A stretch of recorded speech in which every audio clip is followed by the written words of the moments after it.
DFC anniversary. So can you talk about the impact that the DFC is having in Sierra?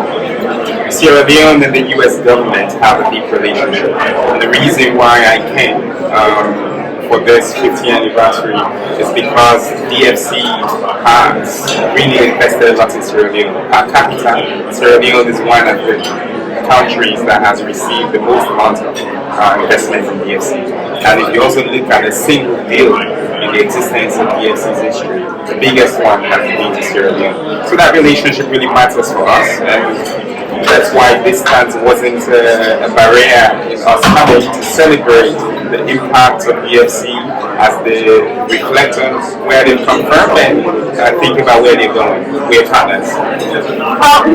Give us some examples. You said there have been a lot of investment between the US and your country, to your country.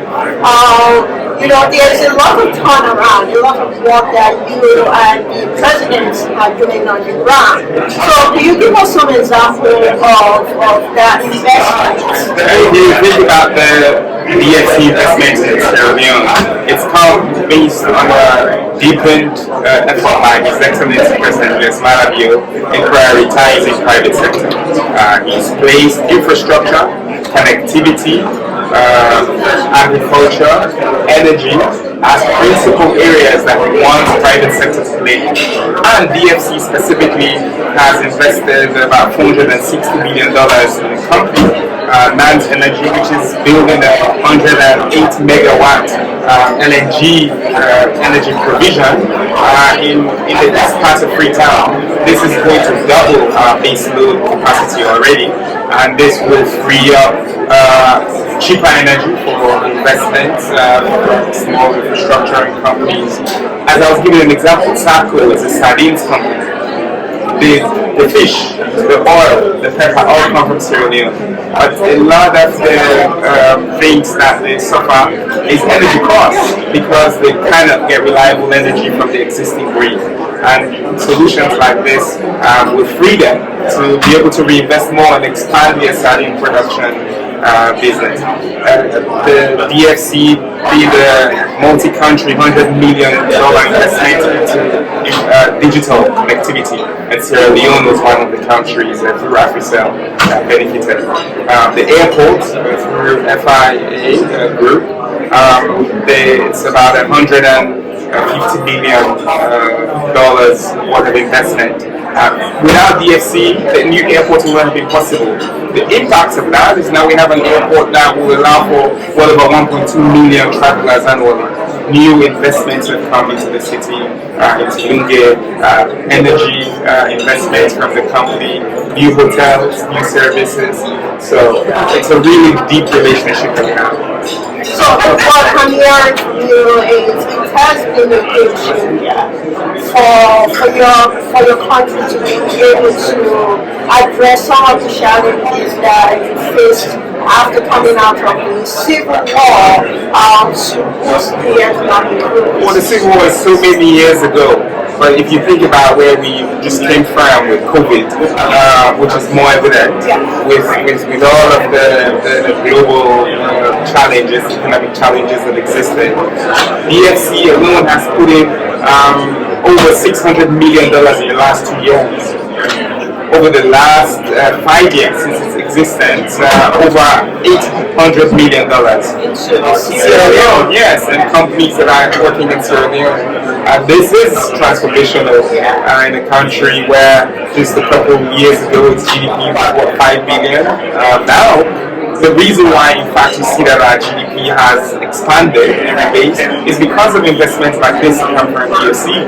We have a lot more service industry, we have a lot more financial inclusion, we have a lot more infrastructure. And the good thing is, when we are in DFC, is more investments in the future that are coming in infrastructure, in digitization, in healthcare, in agriculture, and we're super excited. I know when you came on board a couple of years ago, you came in during the beginning of digitalization and you transformed the education department. You've transformed the digitalization of the country as well. As you look back on what's your country's doing right now, what are some of the things that you still hope to achieve under this administration? Looking back, you see that the visionary leadership of President Leone, and when you speak to DFC, it's simple things like an enabling environment, a simple decision, simple, to set up a national investment board, to make sure that we look at the ways in which we're giving the tax cuts for new investors, the way we bring along and shepherd new entities. In my conference room at State House, on any given day, with new investors, like the ones I spoke about for energy in the airport, I'm sitting around with all the different ministers, looking at how to remove the bottlenecks. Those things matter. We can look back, and there's lessons to celebrate, impact-wise. But what I love to do is I can look forward. I'm super excited about the opportunities looking forward. DFC, they want to invest more. Why not? They want to consider putting the bridge between Lungi and Freetown. It's simple. 800 million, they can do it because it can pay for itself. Critical minerals, why not? If you look at beneficiation, if you do it, it's going to pay for itself. That's what I'm excited about in the future. We can do a lot more, and we're committed to delivering in the future. Okay, so investors, the American investors that are looking at your country with a new eye because of DFC, as we talk about right now. We have an incoming administration. What will your message be to the incoming administration, as well as to investors? What opportunities do you have for American as well as global investors? Sierra Leone has a really deep relationship with the U.S. government, and that's the U.S. government, irrespective of who's in White House.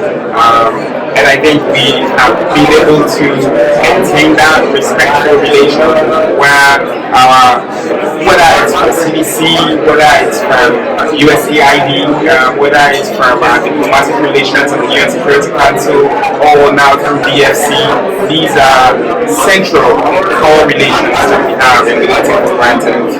We're super excited to work with the Trump administration.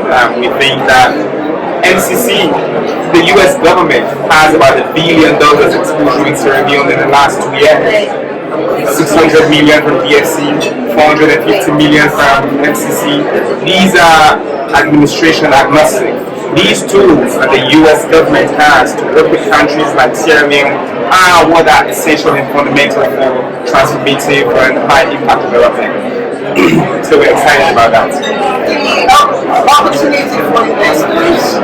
I think if you're an investor, what sectors should I look? if you're an investor looking to come to Sierra Leone, look at where our priorities are. We have what we call the Big Five: agriculture. That means putting in across the entire value chain, milling, energy, processing, roads, cash crops, cocoa, coffee, rice. We currently import about $500 million of rice. That's money that we're going into some entity. We're doing a lot of poultry and livestock. So if you're an agricultural investor, come to Sierra Leone.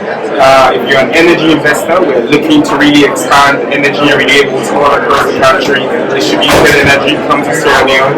If you're an investor in infrastructure related to manufacturing and small scale, come into Sierra Leone. Now, for the first time, we have a steel production plant in Sierra Leone that's producing iron ore. That's hundreds of millions, 500 million every year that would have been imported otherwise, but now it's going to be there.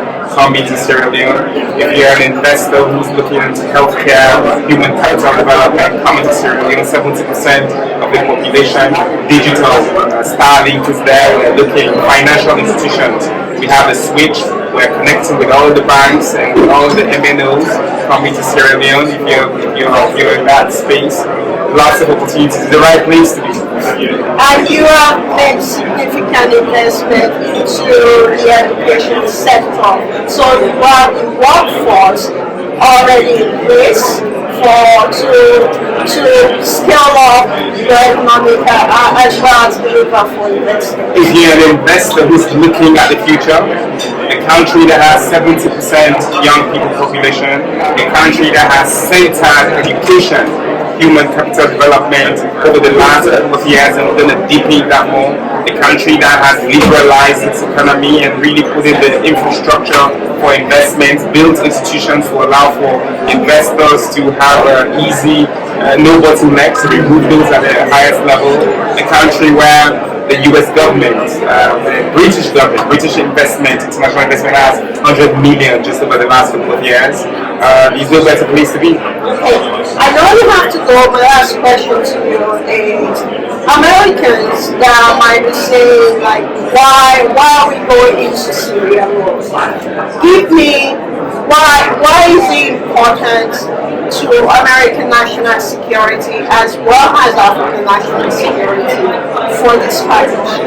Sierra Leone is an important country in the world across multiple reasons. Sierra Leone is the closest country to America. If you look at the map and you want to just hop from an African city to the US, you go to Sierra Leone, an African city. Nigeria will debate you on that. Well, just looking at the map, just looking at where we are on the map, we're just the westmost country. And if you look at, so for shipping lines, transshipping, for engagement in Latin America, for trade, for global trade. But also Sierra Leone is the UN Security Council, and as chair of the C10 in the EU, we play a really global, important role in all of this. So, global security, global trade, the future, Sierra Leone. Thank you very much for talking with me. We will be following on everything that you and your government and the president have been doing. I will congratulate you. Thank you. Thank you.